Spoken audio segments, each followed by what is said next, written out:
کتاب کا نام تاریخ ابن کثیر۔ حصہ اول، مضمون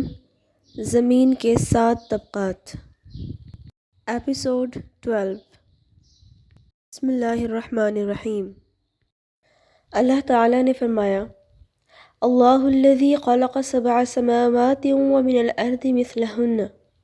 یتنزل الامر بینہم لتعلموا ان اللہ علی کل شیء قدیر وان اللہ قد احاط بکل شیء علما۔ اللہ ہے جس نے 7 آسمان بنائے اور انہی کے برابر زمینیں، حکم ان کے درمیان اترتا ہے تاکہ تم جان لو کہ اللہ سب کچھ کر سکتا ہے اور اللہ کا علم ہر چیز کو محیط ہے۔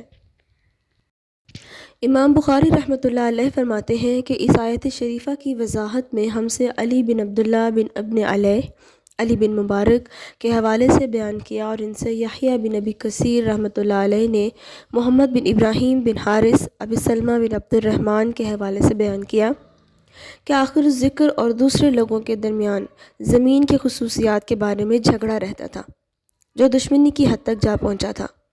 انہوں نے اس کا ذکر حضرت عائشہ رضی اللہ تعالی عنہ سے کیا تو انہوں نے فرمایا، اے ابی سلمہ، زمین کے بارے میں جھگڑے سے پرہیز کرو، کیونکہ حضرت صلی اللہ علیہ وآلہ وسلم نے ارشاد فرمایا کہ جو بھی زمین کے 7 طبقات کے بارے میں یعنی ان کے بارے میں جو کچھ اللہ تعالیٰ نے فرمایا ہے اس کے متعلق جھگڑے کا فریق بنے گا، قیامت کے روز بطور سزا 7 زمینوں کو طوق بنا کر اس کے گلے میں ڈال دیا جائے گا۔ بخاری رحمۃ اللہ علیہ نے اس حدیث مبارکہ کو کتاب المظالم کے ذیل میں اور مسلم رحمۃ اللہ علیہ نے اسے یحییٰ بن کثیر رحمۃ اللہ علیہ کے حوالے سے پیش کیا ہے۔ امام احمد رحمۃ اللہ علیہ نے اسے محمد بن ابراہیم ابی سلمہ نیز یونس ابان یحییٰ بن ابی کثیر ابی سلمہ اور حضرت عائشہ رضی اللہ تعالی عنہ کے حوالے سے اپنی مسند میں تحریر فرمایا ہے۔ امام بخاری رحمۃ اللہ علیہ نے یہ بھی فرمایا ہے کہ ان سے بشر بن محمد نے بیان کیا کہ آخر الذکر سے عبداللہ بن موسیٰ بن عقبہ سالم اور ان کے والد کے حوالے سے بیان کیا کہ آخر الذکر سے رسول اللہ صلی اللہ علیہ وآلہ وسلم نے ارشاد فرمایا کہ جو شخص زمین کے اس حصے پر کسی دوسرے کا حق ہو غاصبانہ قبضہ کرے گا، زمین کا وہی حصہ قیامت کے روز زمین کے 7 طبقات بنا کر اس کے گلے میں ڈال دیا جائے گا۔ امام بخاری رحمۃ اللہ علیہ نے کتاب المظالم میں مسلم بن ابراہیم عبداللہ یعنی ابن مبارک کے حوالے سے بھی یہ حدیث پیش کر کے اسے مذکورہ بالا طور سے درج کیا ہے۔ اگلا مضمون، زمین کی فطری حیت تخلیق۔ امام بخاری رحمۃ اللہ علیہ نے محمد بن سیرین کی زبانی عبد الرحمن بن ابی بکر رضی اللہ تعالی عنہ اور ان کے والد کے حوالے سے یہ حدیث بھی پیش کی ہے کہ حضور اکرم صلی اللہ علیہ وآلہ وسلم نے ارشاد فرمایا، زمین اپنی فطری حیت میں تخلیق سماوات کے دن زبانی اعتبار سے 12 مہینے کے عرصے میں تخلیق کی گئی۔ حضور اکرم صلی اللہ علیہ وآلہ وسلم کی مراد یہاں شاید ارشاد باری تعالی اللہ الذی خلق السماوات ومن الارض مثلہن سے ہوگی، یعنی عددی لحاظ سے زمین و آسمان دونوں 12 مہینوں میں پیدا کیے گئے، جیسا کہ ہم آج کل ایک سال کو 12 مہینوں میں تقسیم کرتے ہیں، اور اس سے کلام الہی میں تخلیق زمین و آسمان کے بارے میں زمانی و مکانی مطابقت پائی جاتی ہے۔ امام بخاری رحمۃ اللہ علیہ نے بیان کیا ہے کہ ان سے عبید بن اسماعیل اور ابی اسامہ نے حشام اور ان کے والد سعید بن زید بن عمرو بن نفیل کے حوالے سے بیان کیا کہ جب عروہ یعنی بنت ابی اوس کی کچھ زمین کسی کو زبردستی دے دی تو اس میں بنت ابی اوس کا اشارہ مروان کی طرف تھا، تو سعید رضی اللہ تعالی عنہ نے کہا، کیا میں اس کی زمین کا حق ماروں گا؟ جبکہ رسول اللہ صلی اللہ علیہ وآلہ وسلم کو فرماتے ہوئے سنا ہے کہ جو شخص کسی کا ذرا سا بھی حق زمین سے مارے گا تو وہ 7 زمینیں بنا کر قیامت کے روز اس کے گلے میں ڈال دیا جائے گا۔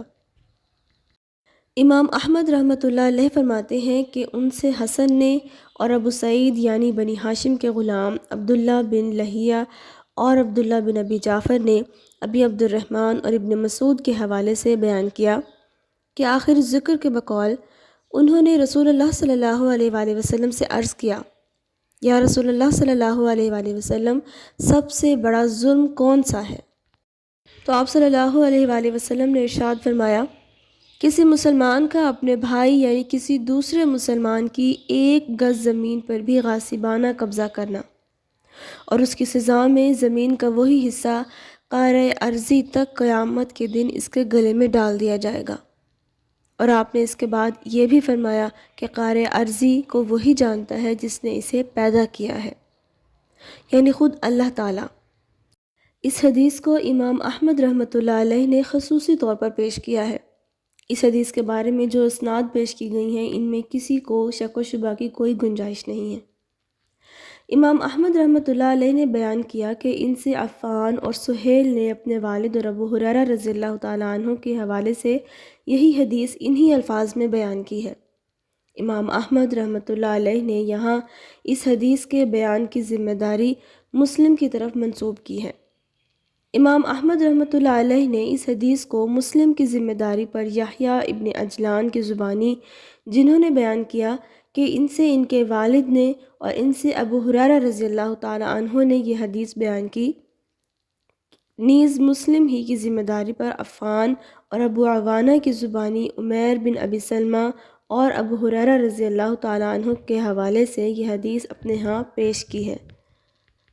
ان کے علاوہ امام احمد رحمۃ اللہ علیہ نے اپنے ہاں وہ جملہ احادیث بھی متعدد ثقہ راویوں اور متعدد مستند حوالوں سے بیان کی ہیں،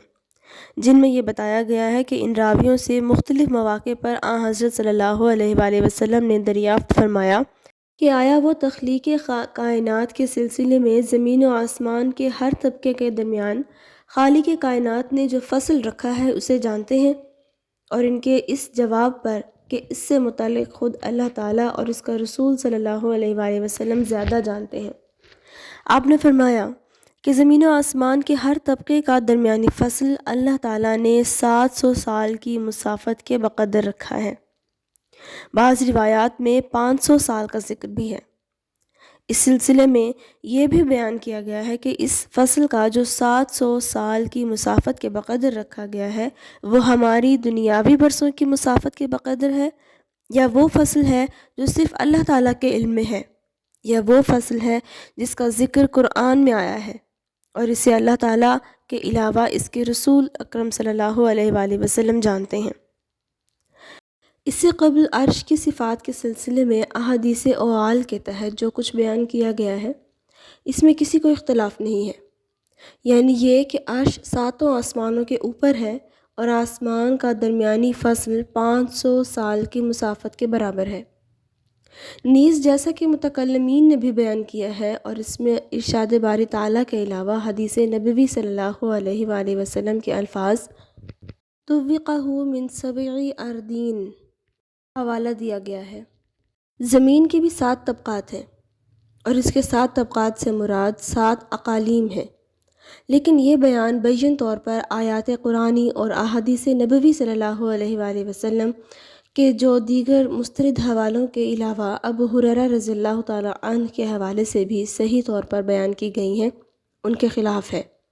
اور اس کی کوئی دلیل پیش نہیں کی گئی، واللہ اعلم۔ ویسے جو احادیث پہلے بیان کی گئی ہیں اور ان میں زمین کے 7 طبقات کے بارے میں حضرت صلی اللہ علیہ وآلہ وسلم کا ارشاد ہے کہ اس کے 7 طبقات ہیں، وہ مستند راویوں کے حوالوں سے پیش کی گئی ہیں۔ نیز ان میں آسمانوں کے درمیانی فصل کے علاوہ زمین کے مختلف طبقات کے درمیانی فصل کا بھی ذکر آ چکا ہے۔ اس کے علاوہ اہل کتاب اور ہمارے دینی علماء نے جو یہ ذکر کیا ہے کہ زمین کا اوپری طبقہ یعنی اس کی سطح مٹی کی ہے، اس کے نیچے دوسرا طبقہ لوہے پر مشتمل ہے اور تیسرا طبقہ حجریات پر وغیرہ وغیرہ، تو اس کے کوئی شواہد موجود ہیں اور نہ ان کے بارے میں انبیاء علیہ السلام کا حوالہ دیا گیا ہے، اس لیے ان بیانات کی ذمہ داری خود ان کے بیان کرنے والوں کے عائد ہوتی ہے۔ ویسے ان بیانات کے سلسلے میں یہ بھی کہا گیا ہے کہ ان کے راوی بیہقی ہیں، جنہوں نے انہیں ابن عباس رضی اللہ تعالی عنہما کے حوالے سے پیش کیا ہے، اور خود ابن عباس رضی اللہ تعالی عنہما نے انہیں یقیناً اسرائیلیات سے اخذ کر کے بیان کیا ہے۔ واللہ اعلم۔ امام احمد رحمۃ اللہ علیہ فرماتے ہیں کہ ان سے یزید اور عوام بن حوشب نے سلیمان بن ابی سلیمان اور انس بن مالک رضی اللہ تعالیٰ عنہ کے حوالے سے بیان کیا کہ آخر الذکر سے حضور اکرم صلی اللہ علیہ وآلہ وسلم نے ارشاد فرمایا، جب اللہ تعالیٰ نے زمین پیدا کی تو اس کے استقرار کے لیے پہاڑ تخلیق فرمائے، اور فرشتے پہاڑوں کی تخلیق پر بہت حیران ہوئے، اور اللہ تعالیٰ سے عرض کیا، اے ہمارے رب، کیا تو نے پہاڑوں سے بھی سخت کوئی چیز پیدا کی ہے؟ تو اللہ تعالیٰ نے اس کے جواب میں فرمایا، ہاں، لوہا۔ اس کے بعد فرشتوں نے پوچھا، یا رب، کیا تو نے لوہے سے بھی زیادہ سخت کوئی چیز پیدا فرمائی ہے؟ تو جواب ملا، ہاں، آگ۔ اور جب فرشتوں نے پوچھا، اور آگ سے زیادہ شدید بھی کوئی چیز ہے؟ تو جواب ملا، ہوا۔ اس کے بعد جب فرشتوں نے اللہ تعالیٰ سے پوچھا، اور ہوا سے زیادہ بھی کوئی اور چیز شدید ہے؟ تو اللہ تعالیٰ نے ارشاد فرمایا، ہاں، ہوا سے زیادہ شدید انسان ہے، جو اپنے دائیں جانب کی چیزوں کی تصدیق کرتا ہے لیکن بائیں جانب کی چیزوں سے نگاہ چراتا ہے اور انہیں مخفی رکھتا ہے۔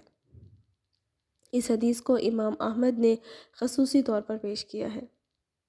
دانوں نے زمین پر پہاڑوں کی تعداد شرقاً غرباً، ان میں سے ہر ایک کی وسعت و طوالت اور بلندی کا تفصیل سے ذکر کیا ہے، جس کا یہاں بیان طوالت کلام کا باعث ہوگا۔ ویسے اللہ تعالیٰ نے پہاڑوں کے رنگ سفید، سرخ اور سیاہ وغیرہ فرمائے ہیں، اور یہ بات روئے زمین پر پہاڑوں کو دیکھنے سے بغیر دلیل ثابت ہو جاتی ہے۔ اللہ تعالیٰ نے قرآن پاک میں خاص طور پر جودی پہاڑ کا ذکر فرمایا ہے اور اس کی جگہ کا تعین بھی کیا ہے۔ یہ عظیم پہاڑ جزیرہ ابن عمر رضی اللہ تعالیٰ عنہما کے مشرق میں دجلہ کی سمت واقع ہے۔ موصل کی طرف اس کی حدود شمال سے جنوب کی جانب 3 دن کی مسافت پر ہے، اور اس کی چوٹی تک پہنچنے کے لیے نصف دن درکار ہوتا ہے۔ یہ ایک سرسبز و شاداب پہاڑ ہے، کیونکہ اس پر بلوط کے درخت کثرت سے ہیں، جو اس بستی تک پھیلے ہوئے ہیں جسے آج کل السمانین کہا جاتا ہے۔ اور یہ بھی کہا جاتا ہے کہ اس بستی میں حضرت نوح علیہ السلام کی کشتی میں نجات پانے والے لوگوں کی نسل کے لوگ آباد ہیں،